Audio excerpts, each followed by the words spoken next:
Good day, family. Are you ready to be encouraged? You know, the Word of God says that we are to be those who are encouraging each other. In fact, it says that we're to be careful about that. Hebrews 3:12 says, "Take care, brethren, lest there should be in any one of you an evil and an unbelieving heart in falling away from the living God.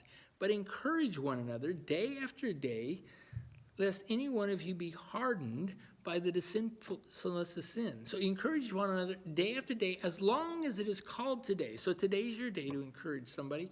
I hope you'll make a phone call, send out an email, and be an encouragement. This is my extension of encouragement to you. And also to give you just a couple pieces of information. So if you stay with me, I've got three things to go through here. One is we want you to know that Jerome Prairie is looking forward to being back together as a full service as soon as is legally possible and medically advisable. And those are two terms that you well know there's a lot of divided opinion about. So bear with us. Your elders are praying this through, walking this out in the governmental instructions, thinking through our constitutional privileges and our biblical responsibilities.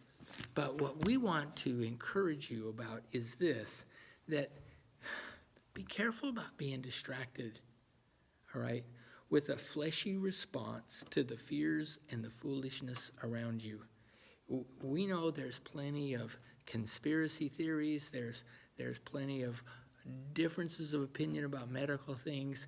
Would you be a person who would walk in the Spirit so that Christ would be glorified in you? That's our desire for you.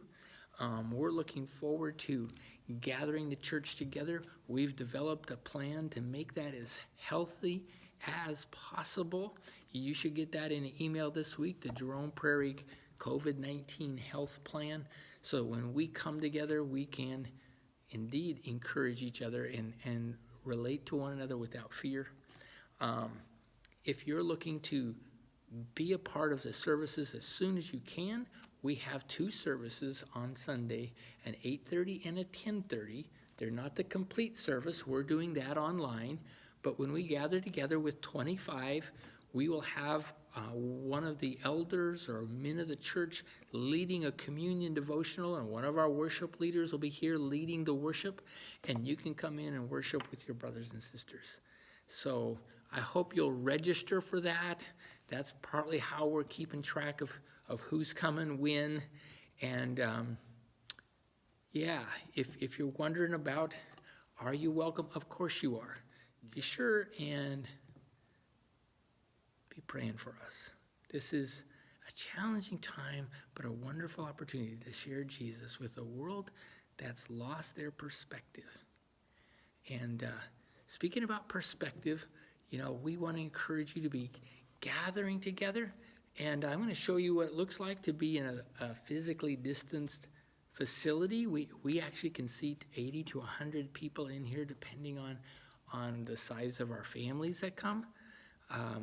But the larger the family, the better we are numerically. That's kind of a funny thing.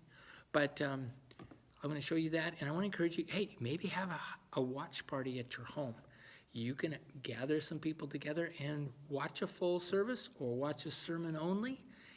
You could have your life group come over or a couple people come over. Don't do life alone. Be an encourager. So think about some ways to do that this week. I hope you will. And in the meantime, I'm going to take you on a quick tour down here to show you what physically distanced. So I don't want to be socially distanced, isn't that right? We want to connect with each other and be an encouragement. So here you are. Here's Humphrey. He's sitting in the front row. Do you see this? Look at that. 6 feet between pews. This is like first class seating here, better than any airplane. And we can do the whole auditorium. So now that I've made you dizzy, I hope you'll be coming when the Lord leads you, because we're looking forward to getting together again as soon as we can. I'll see you then. God bless.